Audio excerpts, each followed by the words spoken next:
ईद के दूसरे रोज मुल्क के मुख्तलिफ इलाकों में बारिश का इम्कान। शदीद गर्मी के बाद रावलपिंडी और पेशावर में बादल बरस पड़े। महकमा मौसमियात ने मजीद बारिश बरसने की पेश गोई कर दी।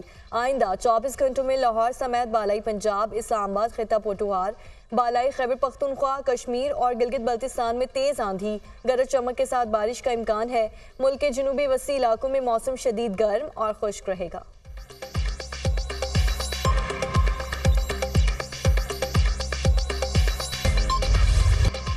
ईद का दूसरा रोज कल के मेजबान आज बनेंगे मेहमान। ख्वाबों और मौज मस्ती के प्लान तैयार। कहीं सैर सपाटे तो कहीं दावतों के दौरान हल्ले गुल्ले का है प्रोग्राम। घरों में लजीज पकवान बनेंगे, कहीं मटन बिरयानी चलेगी तो कहीं होगा बीफ पुलाव।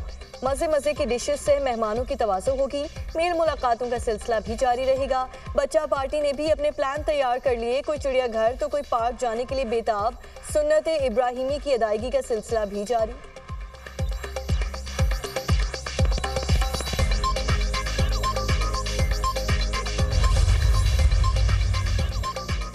ईद कुर्बान पर मज़ेदार खाने ज़रूर खाएं, मगर हाथ हल्का रखें। शुगर, ब्लड प्रेशर और दिल के मरीज एहतियात करें। तिब्बी माहिरीन के मशवरे, कलेजी, गुर्दे, मग्ज और पाए खाने से ज़रा परहेज करें। घी, तेल और मसाला जात बीमार कर सकते हैं। गोश्त के बाद फल ज़रूर खाएं, माहिरीन सेहत।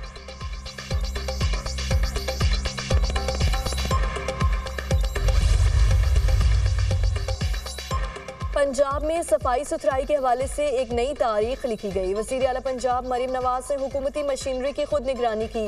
मरीम नवाज की वज़ीर लोकल गवर्नमेंट ज़िशान रफ़ीक और सेक्रेटरी लोकल गवर्नमेंट शकील को शाबाश। कमिश्नर, डीसीज, इंतजामी, म्यूनसिपल समेत तमाम इदारों, अफसरान और अमले को बेहतरीन कारकर्दगी पर शाबाश दी है। सीनियर सूबाई वज़ीर मरीम औरंगज़ेब का बयान कहा, बर वक्त तलाशियाँ ठिकाने लगाने और सफाई सुथराई के लिए पूरे सूबे के मुतालिका इदारे, इंतजामिया के अफसरान और तमाम टीम्स ने बड़ी मेहनत से काम किया। लाहौर वेस्ट मैनेजमेंट कंपनी के अफसरान और अमले की कारकर्दगी भी लायक़े तहसीन है। पंजाब भर से ईद के पहले रोज टन आलाइशें ठिकाने लगाई गईं। लाहौर में 16,000 टन आलाइशें उठाकर डंपिंग साइट्स पर पहुंचाई गईं। कमिश्नर लाहौर के शहरियों से आलाइशें सड़क किनारे फेंकने के बजाय कंटेनर्स में डालने की हिदायत।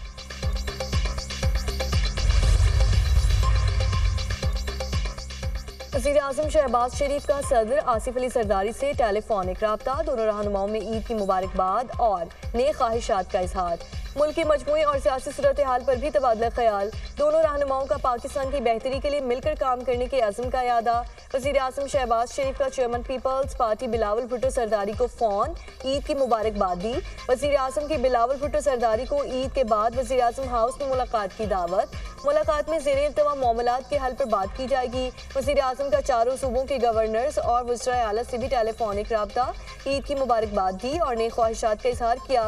वज़ीर-ए-आज़म की सदर और वज़ीर-ए-आज़म आज़ाद कश्मीर से भी टेलीफोनिक गुफ्तगू। ईद की मुबारकबाद दी। वज़ीर-ए-आज़म का सियासी रहनुमाओं से टेलीफोनिक रब्ता। ईद की मुबारकबाद का तबादला। वज़ीर-ए-आज़म का ईद के मौके पर कौमी इत्तेहाद और यगानगियत के अज़्म का यादा। कहा, पाकिस्तान की बेहतरी के लिए मिलकर काम करने के अज़्म का यादा करते हैं। मुआशी इस्तेहकाम के लिए इत्तेहादी हुकूमत में शामिल तमाम जमातें अपना किरदार अदा करती रहेंगी। बजट में आवाम को रिलीफ देने के लिए हर मुमकिन इक़दामात उठाए गए।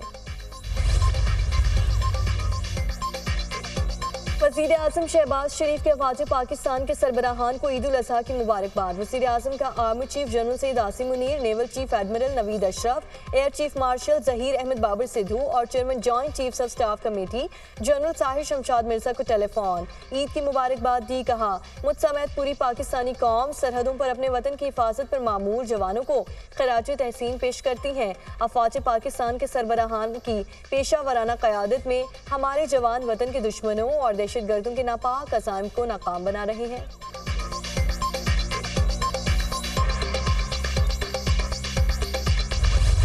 Army chief general Asim Munir का LOC के हाजी पीर सेक्टर का दौरा। आर्मी चीफ ने अगले मोर्चों पर तैनात जवानों के साथ ईद मनाई। अफसरान और जवानों के साथ नमाजें ईद अदा की। मुल्क में अमनो इस्तेहकाम के लिए दुआ। आर्मी चीफ का शोहदा की कुर्बानियों को भरपूर खिराज तहसीन कहा। जवानों के लिए घरों से दूर महाज पर ईद बाइसे फ़ख्र है। अपने घर वालों से दूर वतन की हिफाजत के फ़र्ज की अदायगी ज़्यादा अहम है। आर्मी चीफ की कश्मीरियों पर भारतीय जबर की शदीद मजम्मत। कहा, भारतीय इंतखाबात के बाद कश्मीरियों पर जुल्म सितम में इजाफा हुआ है। भारत के सियासी मकासद के लिए फॉल्स फ्लैग ऑपरेशन मामूल बनते जा रहे हैं। किसी भी जारहियत का मुंह तोड़ जवाब दिया जाएगा। कौम की हिमायत से दुश्मन को भरपूर जवाब देंगे। आर्मी चीफ का कश्मीरियों की जिद्दोजहद आज़ादी की हिमायत के अज़्म का यादा।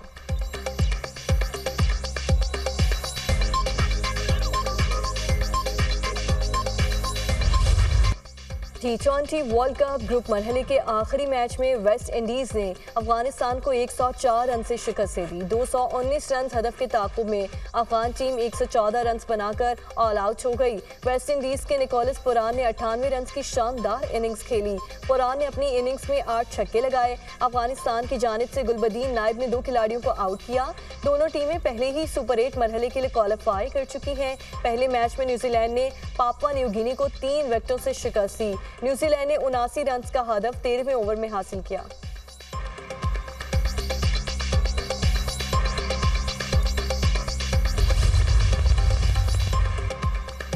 वर्ल्ड कप T20 में मायूस कुन कारकर्दगी के बाद कौमी टीम का वतन वापसी का सफर शुरू। कप्तान बाबर आजम समेत 6 खिलाड़ी टीम के साथ वापस नहीं आएंगे। इमाद वसीम, मोहम्मद आमिर, हारिस रऊफ, शादाब खान और आसिम खान भी कुछ रोज अमेरिका में कयाम करेंगे। कौमी टीम के खिलाड़ी कल पाकिस्तान पहुंचेंगे। बाबर आजम 22 जून को वतन रवाना होंगे। पाकिस्तान क्रिकेट टीम के खिलाड़ियों ने अमेरिका में ईद मनाई। खिलाड़ियों ने फ्लोरिडा में ईद की नमाज अदा की, एक दूसरे को गले लगाया और ईद की मुबारकबाद दी।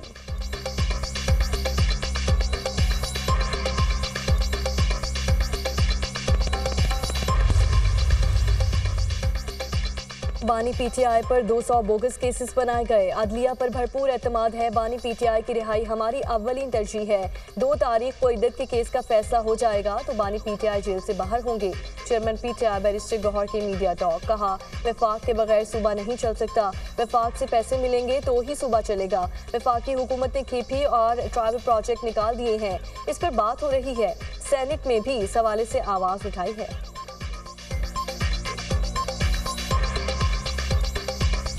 T20 वर्ल्ड कप में सुपर 8 मरहले का आगाज कल से होगा। अमेरिका और जनूबी अफ्रीका के दरमियान जोड़ पड़ेगा।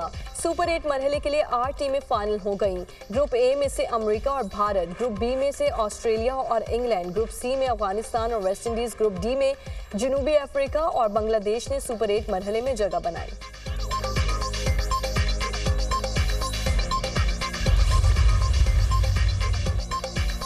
बतौर टीम हम वर्ल्ड कप में अच्छा नहीं खेले, सुपर 8 मरहले में ना पहुंचने का अफसोस है। बतौर कैप्टन शिकस्त की जिम्मेदारी तस्लीम करता हूं।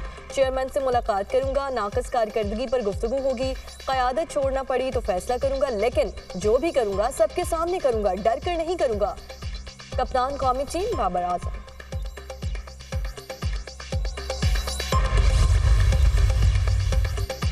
पाकिस्तान क्रिकेट टीम में इत्तेहाद नहीं, कोई खिलाड़ी किसी को सपोर्ट नहीं करता, दाएं बाएं सब अलग अलग हैं।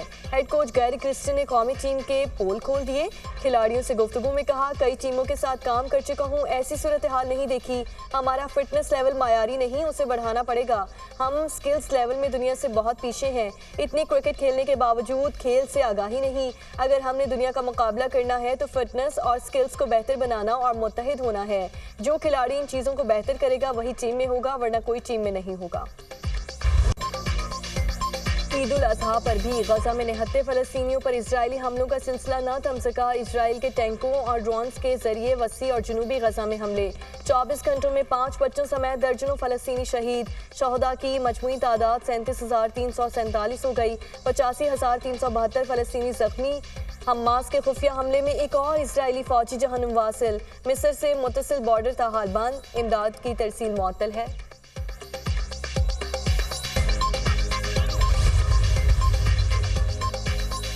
गजा जंग जारी रखने पर इख्तलाफात। नेतन्याहू ने जंगी काबीना तहलील कर दी। बेनी गैट्स के मुस्ताफी होने के बाद जंगी काबीना की ज़रूरत नहीं रही। नेतन्याहू गजा में जंग जारी रखने पर इख्तलाफात के बाद जंगी काबीना में शामिल 2 वज़रा मुस्ताफी हो गए थे। इसराइली वज़ीर आज़म पर इंतहा पसंद जमातों की जानिब से जंगी काबीना में नए अरकान को शामिल करने का दबाव था। नेतन्याहू जंग में हमें हकीकी कामयाबी की जानिब बढ़ने से रोक रहे हैं। बेनी गैट्स का मौक़िफ़।